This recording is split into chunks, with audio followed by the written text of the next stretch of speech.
Israelis step up their barbaric aggression against the Gaza Strip as the death toll climbs to over 50.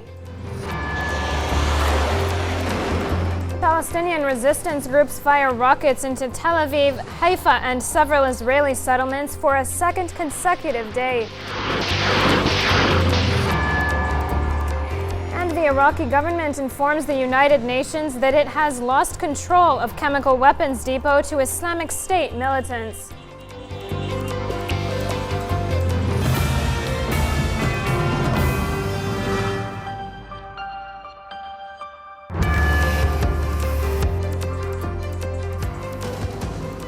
Good evening, Mary Mukhaddad with you this hour at Al-Attijah World News. For a second straight day, Israeli occupation forces are stepping up their aggression against Palestinians in Gaza, launching deadly airstrikes targeting Khan Yunis, Beit Hanun, and Gaza City. The latest round of these brutal attacks killed 22 people, raising the death toll to at least 50, with over 450 others injured. Over 50 houses have been completely destroyed by the Israeli aerial bombardment, which has exceeded 170 strikes. Israeli occupation forces claimed to have bombarded 550 Hamas sites.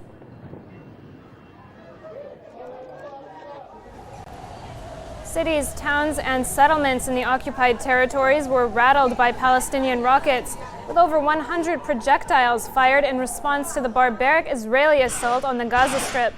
Major Israeli cities, including Tel Aviv and Haifa, were struck by rockets, while Tel Aviv's Ben Gurion International Airport had to suspend flights for fear of more attacks. Sirens sent thousands bolting for bomb shelters in occupied Al-Quds and most Zionist settlements surrounding Gaza, with nearly 1 million settlers fleeing to safer areas in the north. Meanwhile, Israeli media reported that sirens also sounded in Dimona in the Negev as resistance groups claimed to have fired 3 M75 rockets at the city, which houses the Israeli nuclear weapons program. Our correspondent in the Gaza Strip filed the following report.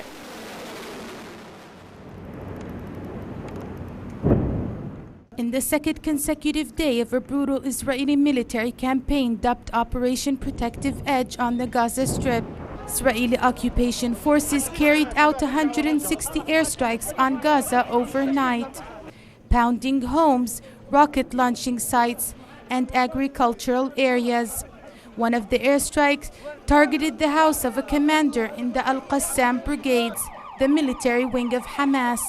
A number of casualties were reported. Another strike destroyed the home of Hafiz Hamad, a senior leader of the military wing of Islamic Jihad.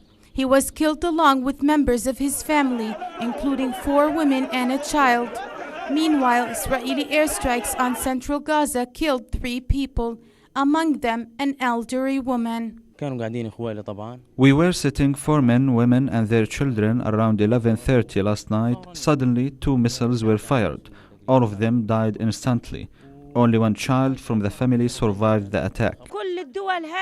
All Arab countries must help us. It is not only our area, Beit Hanun, which is being targeted. Gaza, Rafah, and Deir al-Balah are under attack as well. The whole strip is being pounded. We are being hit in our homes. We can't sleep. We are really scared. The health ministry in Gaza, for its part, condemned the unjustified silence by the international community, demanding that emergency assistance be provided, which is needed to help medical teams, after the Israeli attacks recently targeted the Gaza European Hospital, which damaged roofs and rooms. The latest wave of Israeli aggression also forced the evacuation of children's section due to severe damage to the department.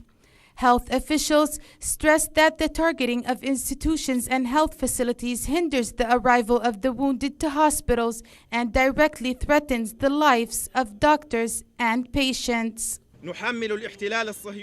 We hold Israeli occupation forces responsible for the deteriorating humanitarian and medical situation in Gaza, from its aggression and siege imposed on the Strip, which has led to a severe lack in medical supplies. For their part, Palestinian resistance groups have hit back. A volley of missiles struck the Israeli-occupied cities of Tel Aviv, Al-Quds, Haifa, Hadera, Netanya, and Kfar Saba. Resistance groups fired 170 rockets, including 40 on Tel Aviv alone. The Al-Qassam brigades and Saraya al-Quds brigades resistance groups claimed responsibility for the missile attacks, saying they fired M75s, a locally made model with an 80-kilometer range. One rocket was also fired overnight at Hadera, about 100 kilometers from Gaza, the longest range strike yet. We targeted a Zionist building in Sderot settlement, which led to a material damage and a breakdown in the rail system. Also, we hit a watchtower with a Sa'ir rocket. In addition, we struck a control room for a Zionist commander in Nahl Oz settlement, which also led to a material damage. The enemy will pay for its nonsense. The resistance will continue and not stop. The resistance is prepared for a battle. Eventually, we will release a statement with our victory. The Zionist enemy will be surprised with what the resistance will do. What is done so far is a small part of a much bigger response. Palestinian Authority President Mahmoud Abbas appeared on Palestinian state television late on Tuesday to appeal for international support as the Israelis renewed their military attacks on the Gaza Strip. Abbas stressed that he had been in touch with various Palestinian factions and leaders of Hamas who, he said, did not want an escalation in the crisis. Meanwhile, the Arab League announced that it would call for an emergency meeting of the United Nations Security Council to discuss the worsening situation. At a time when Israeli occupation forces have stepped up their military offensive against Gaza, Palestinian resistance groups have responded with a barrage of rockets, stressing that they will continue their missile attacks until this latest round of Zionist aggression is brought to a complete halt. Balsam Al-Atrash, Litijah TV, Gaza. Let's cross over to Balsam now, who is standing by to give us more of the latest. Balsam, are these Israeli offensives still ongoing? Yes, the Israeli offensive is still ongoing on the Gaza Strip. It is coming even more aggressive by the hour. It seems like the Israeli offensive against the Gaza Strip is going to get even stronger tonight. 5 Palestinians were killed today in an Israeli airstrike on northern and southern Gaza Strip. This brings the total death toll today and yesterday, or let's say since the beginning of the operation, to 53. The Israeli airstrikes also struck the Hamad family today in Beit Hanun, also there was around 25 strikes in Khan Yunis city. Also, Deir al-Balah got its share with the striking. Almost 35 targets were hit here in central Gaza Strip or Deir al-Balah city. Also, Gaza was hit with more than 28 strikes today. As I said, the death toll is rose up to 53. And we are getting reports that that Israeli airstrikes have hit 2 cars with Hamas members inside. What more can you tell us about that? Yes, there was 2 Hamas affiliated members who were assassinated or hit during while they were driving their cars. I'm afraid that no further detail was provided yet, except that there were killed and there were wounds among people who were there at the scene, but still no number was determined yet. All right, well, these assaults by the Israeli entity are being met with very strong responses by the resistance groups. What more can you tell us about Hamas's new military capabilities? Yes, True. This time, Hamas has shown its capabilities, and this time actually fired rockets that have reached a more or larger distance towards Israel. This time, or since the beginning of the operation, the resistance groups have fired more than 200 rockets. First of all, we thought that they were normal rockets like every time, but they surprised us when the rockets had reached more than 100 kilometers. They reached the most important cities like Tel Aviv, Al-Quds, even Haifa. The rockets also were surprising for the enemy. The Israelis were, shocked by the distance that these rockets can reach. Also, this afternoon, the Israeli media reported that 3 Israelis had been killed by the Palestinian resistance group rockets. We will leave it there. Our Gaza correspondent, Balsam Al-Atrash, thanks a lot for those updates.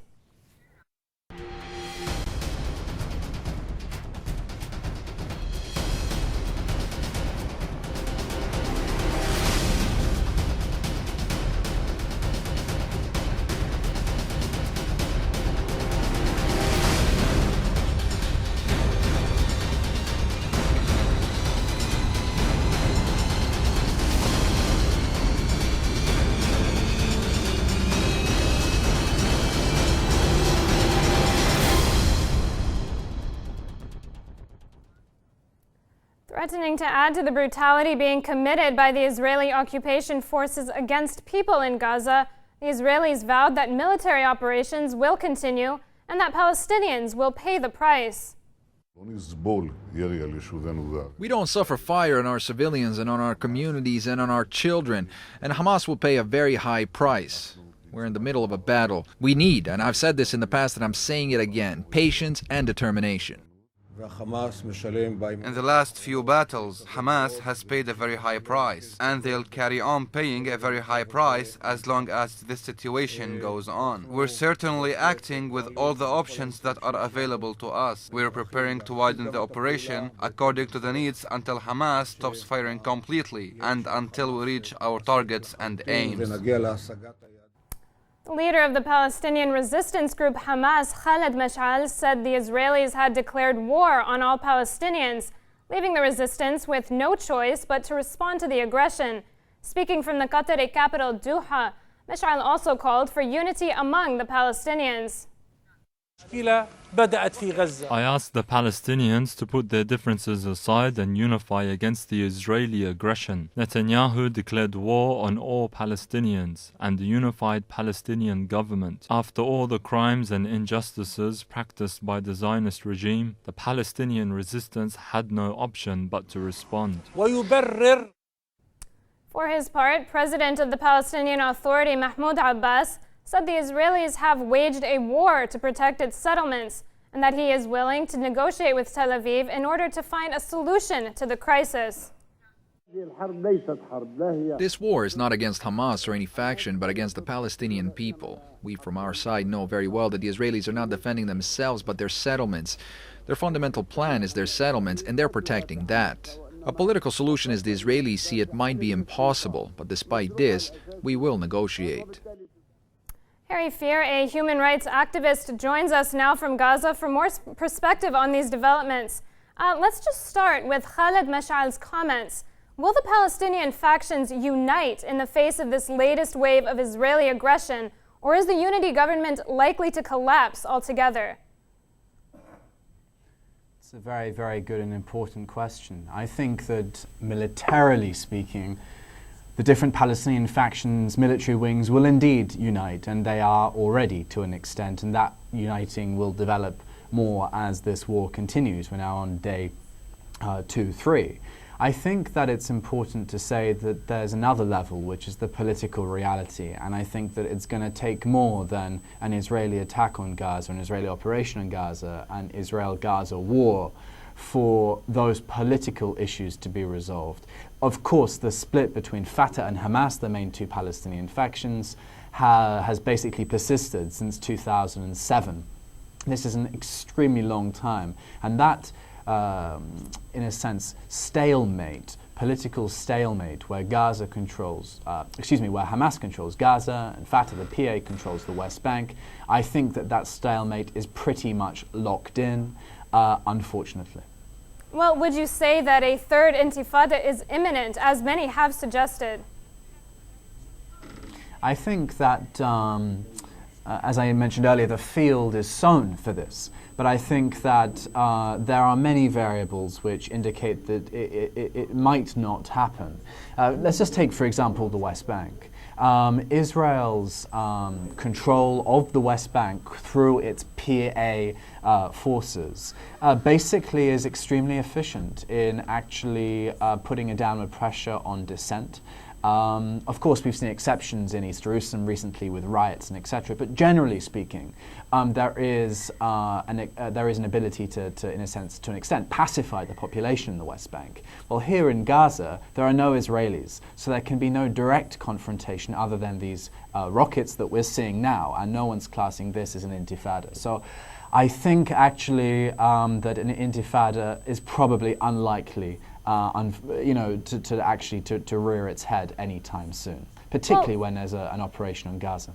Well, we do know that the Palestinian resistance group's military capabilities have significantly improved recently.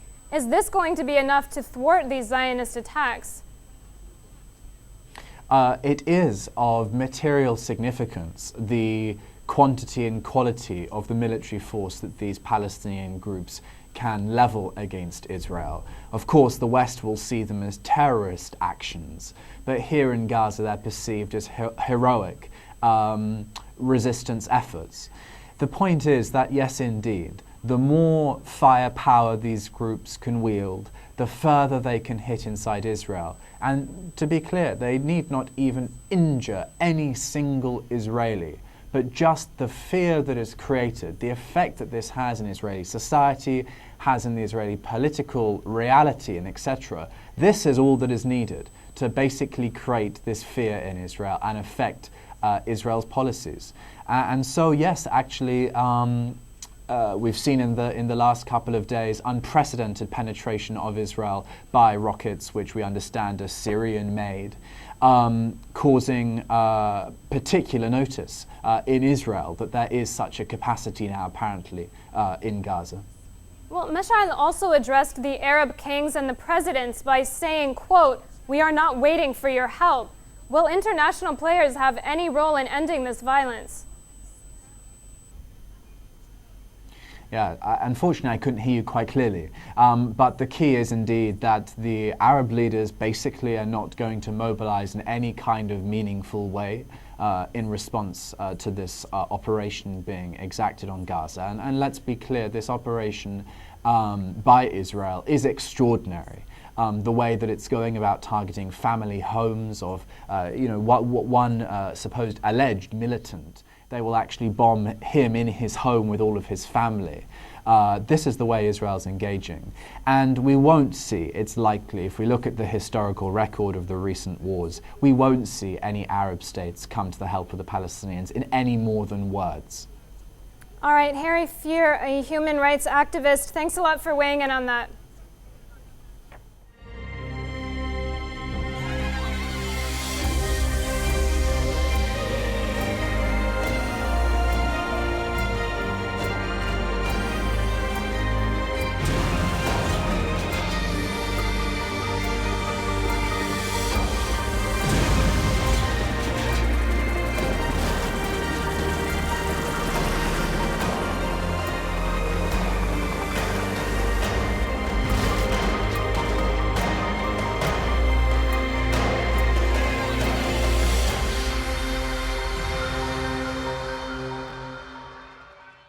The latest round of Israeli airstrikes on the Gaza Strip has reached over 40, with more than 300 people injured. More than 50 homes have been leveled as residents struggle to access food and water.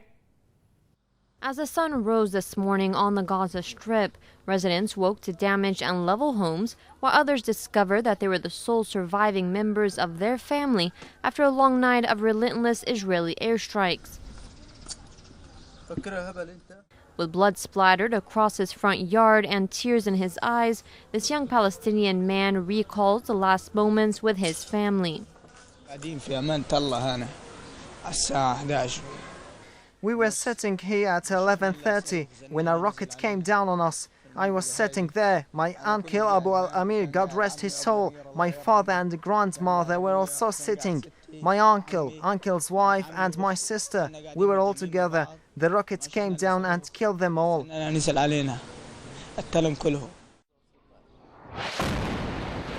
Marking the second day of the brutal Israeli aggression against the besieged Gaza Strip, dozens of people have been killed, over 300 injured, and more than 50 homes leveled, leaving many Gazans questioning why the world has remained silent.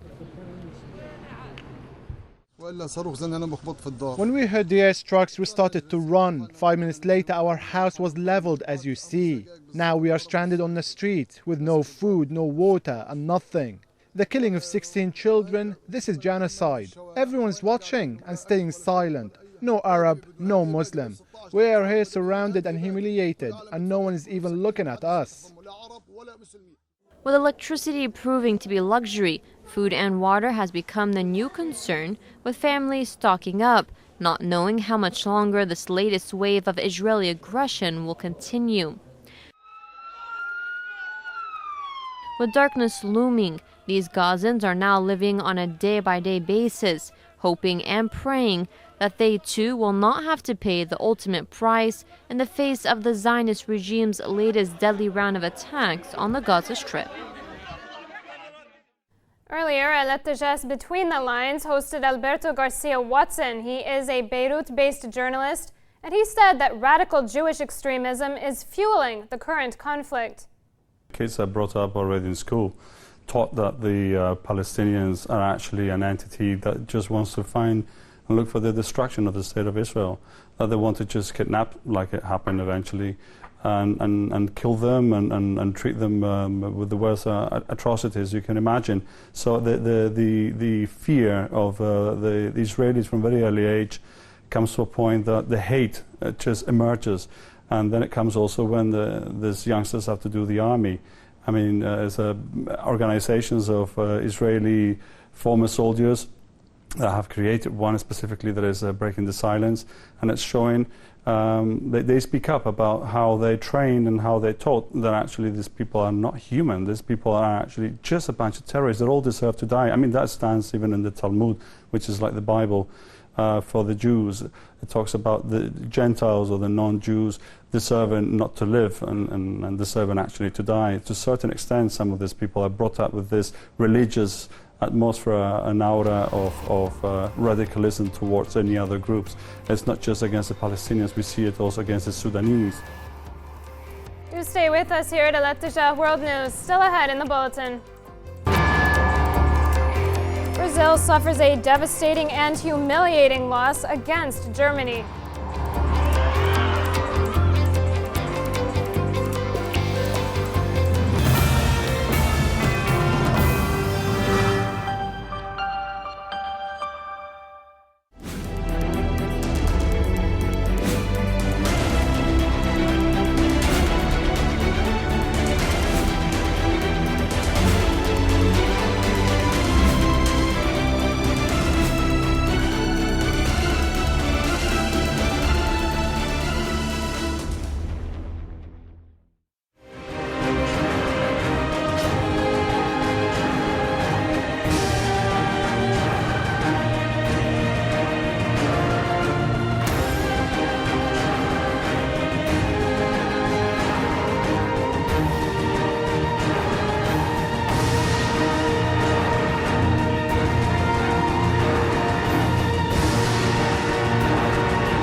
Welcome back. Let's take another look at the top stories we're following this hour.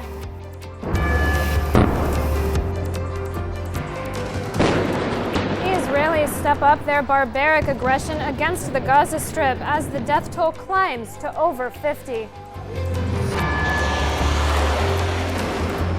Palestinian resistance groups fire rockets into Tel Aviv, Haifa, and several Israeli settlements for a second consecutive day. And the Iraqi government informs the United Nations that it has lost control of chemical weapons depot to Islamic State militants.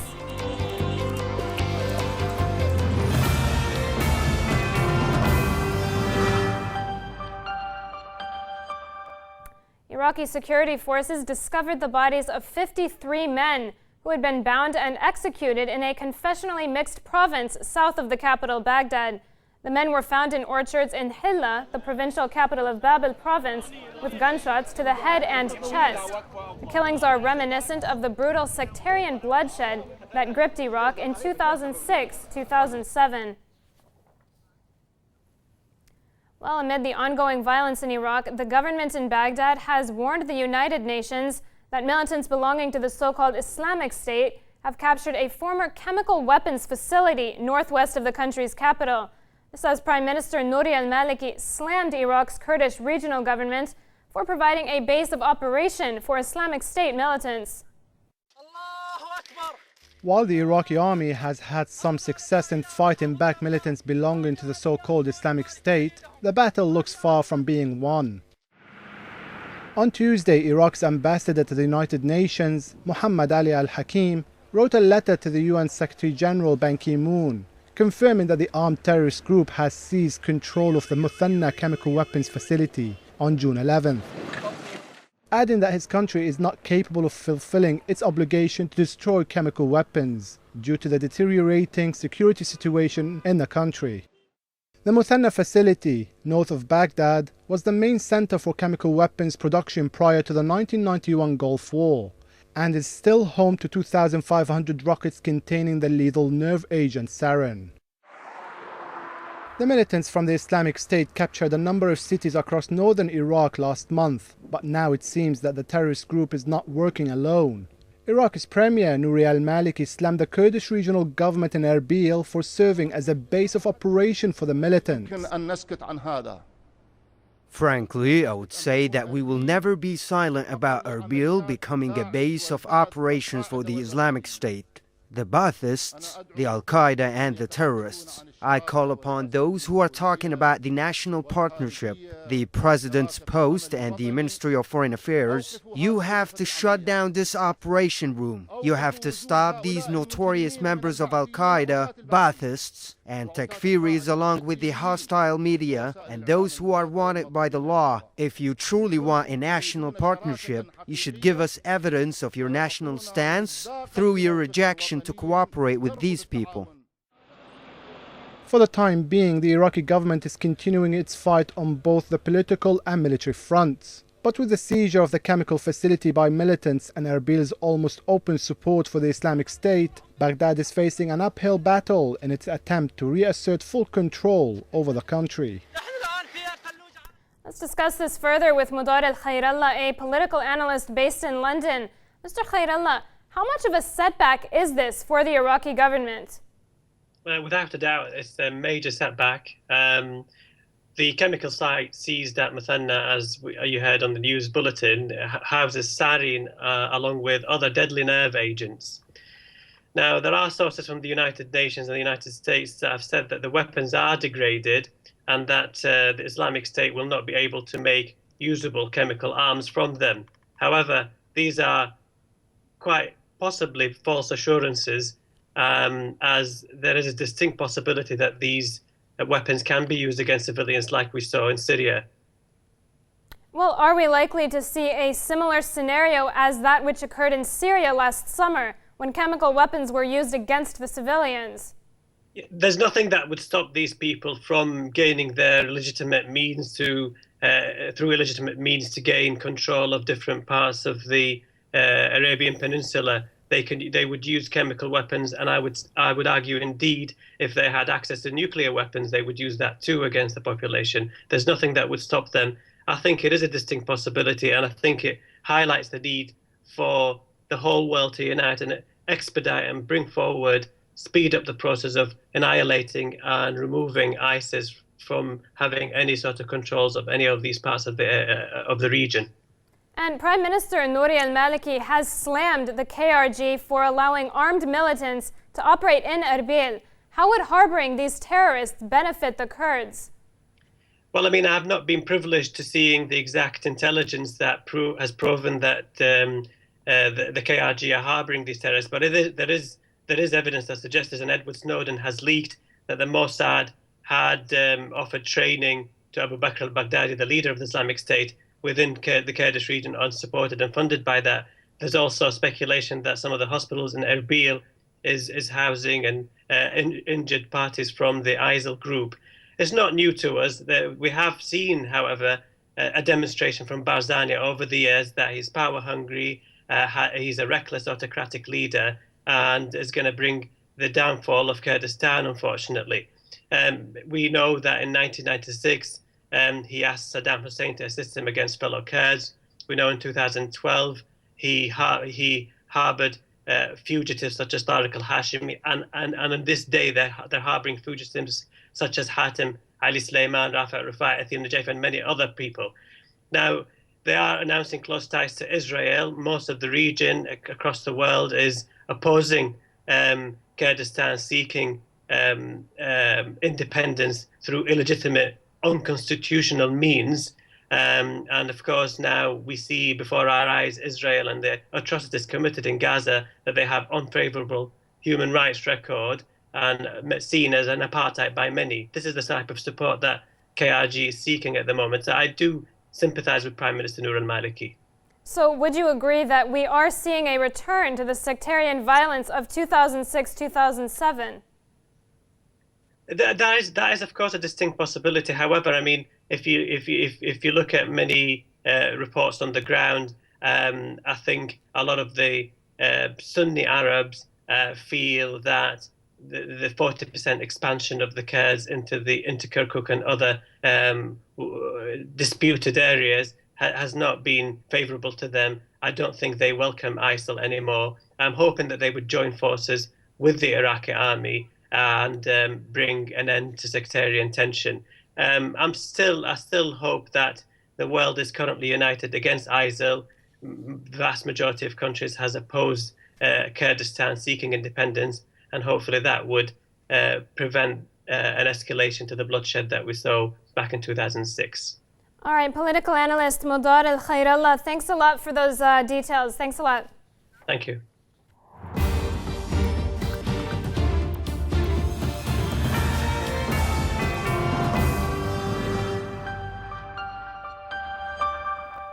Yemen's Houthi fighters have seized control of the northern city of Amran near the capital Sana'a after 3 days of fierce fighting with extremist groups backed by the army.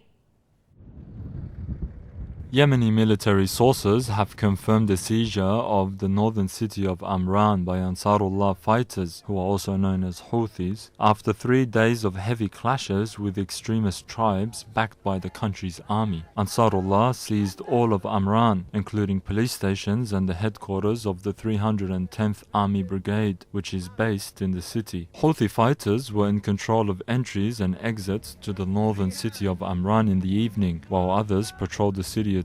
Amran, which is located 50 kilometers north of the capital Sana'a, is home to an estimated 120,000 people. It has been the scene of fighting between extremist tribes backed by army troops and Ansarullah since February, as the fighters advanced from their mountain strongholds towards the capital. The Red Crescent said that some 10,000 families have fled Amran in 3 days to escape the fighting. Launching a call for help, the organization says 5,000 more families were trapped by the fighting in Amran. According to a medic at Amran's main hospital, the bodies of 60 people, mostly soldiers and civilians, have been brought to the hospital since Saturday. Around 180 wounded, many of them civilians, were also admitted.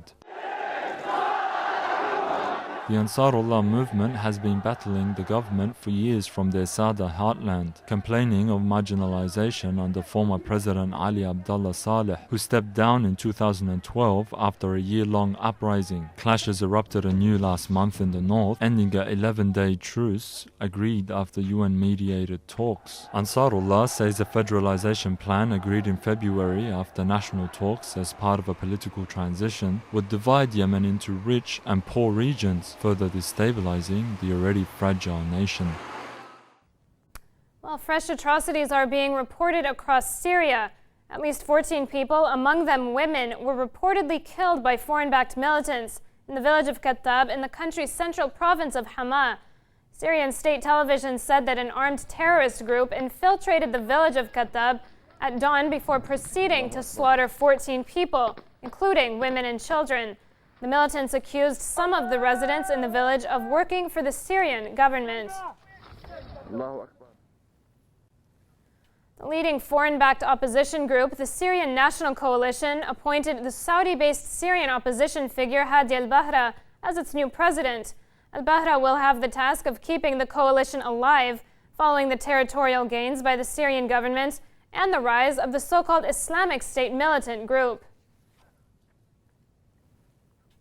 And Western governments are now looking to shield themselves from the militants which they backed in Syria. 2 British nationals aged 22 pleaded guilty to terrorism-related charges after returning from the battlefield in Syria. Childhood friends Muhammad Nahin Ahmad and Yusuf Zubair Sarwar admitted spending 8 months in the war-torn country, fighting alongside a group linked to Al-Qaeda. Meanwhile, France is set to beef up its anti-terrorism laws to prevent aspiring extremists from fighting abroad amid concerns over the number of people traveling to Syria.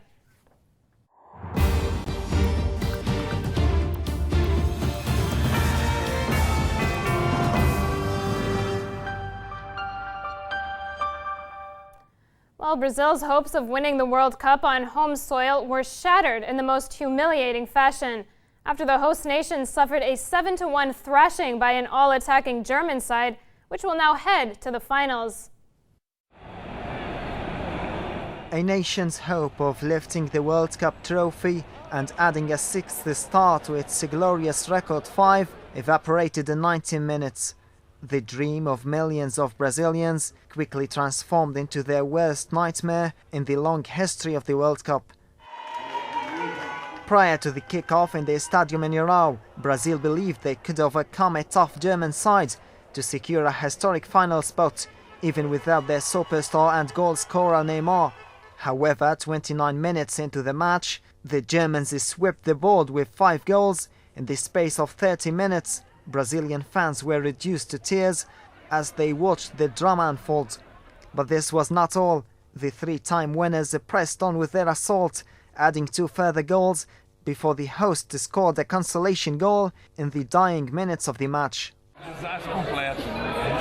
This is a complete disaster for the Brazilian national football team. Despite good capabilities, they acted too slow and could not bring their ability into the game. 7-1 was the final result. It was the heaviest margin suffered by Brazil in 94 years. It was also the first time in 12 years that they were defeated at home.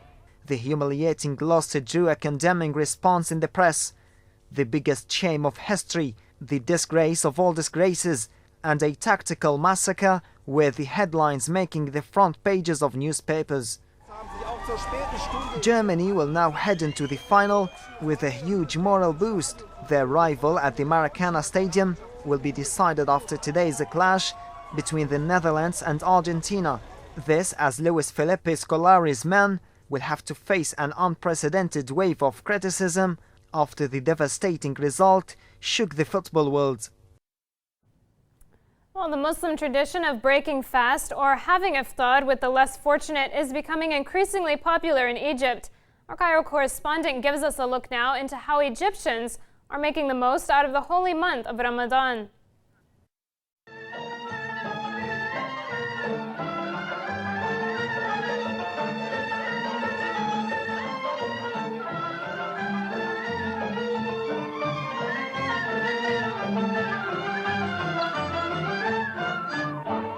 Iftar refers to the evening meal when Muslims break their fast at sunset during the holy month of Ramadan. This is often done as a communal event, with traditions like Ramadan iftar banquets proving to be quite popular. One of the most unique features of Ramadan are iftar banquets or Mawa'id al-Rahman, large feasts offering free iftar meals to the poor or passers-by at sunset are a common scene in the Arab and Muslim world during Ramadan. The rich race to offer food and money to other less fortunate Muslims during the holy month of fasting. The tradition has expanded immensely in the last 3 decades. In Egypt, churches and some Christian businessmen hold Ramadan banquets in a symbol of national unity among Muslims and Christians in the Arab world's most populous nation.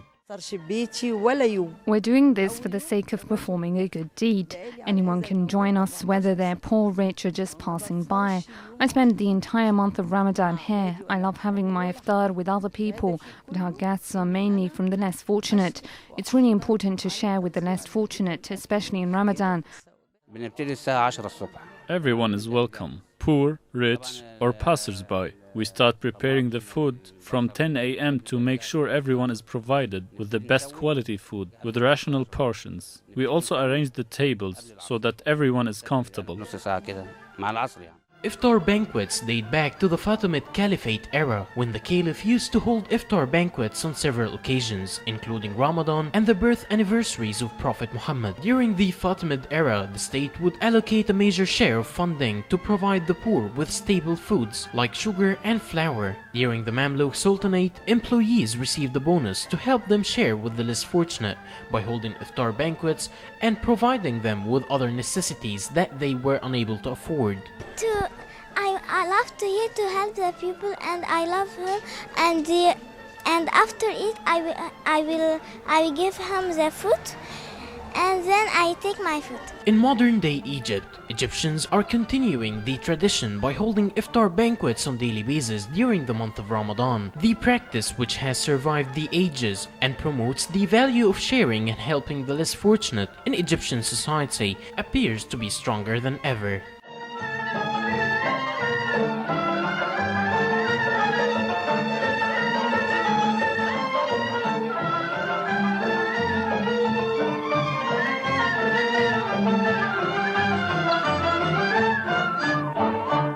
Egyptians are such an authentic nation that managed to keep its traditions alive for over hundreds of years, and as Ramadan unfolds, may the blessings of the holy month be your companion.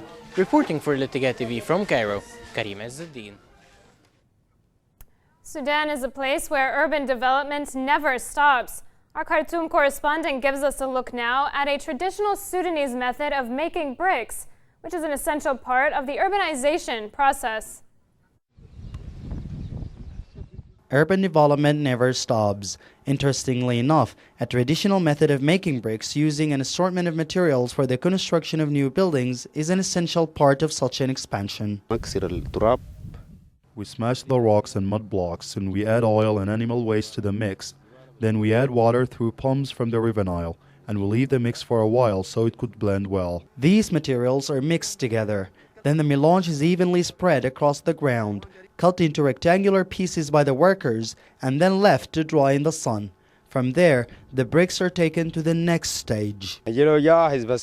We find the raw square-shaped bricks ready.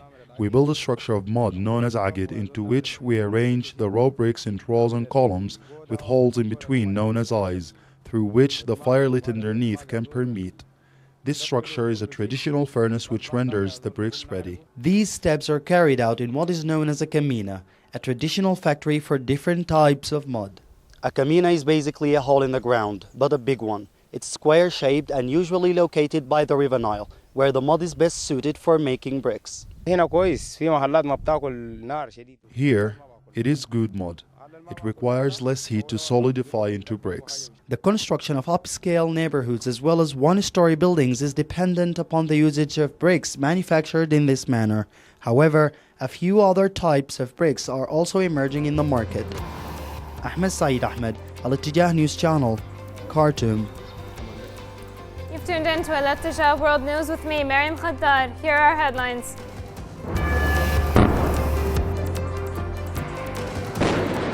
The Israelis step up their barbaric aggression against the Gaza Strip as the death toll climbs to over 50. Palestinian resistance groups fire rockets into Tel Aviv, Haifa, and several Israeli settlements for a second consecutive day. And the Iraqi government informs the United Nations that it has lost control of chemical weapons depot to Islamic State militants.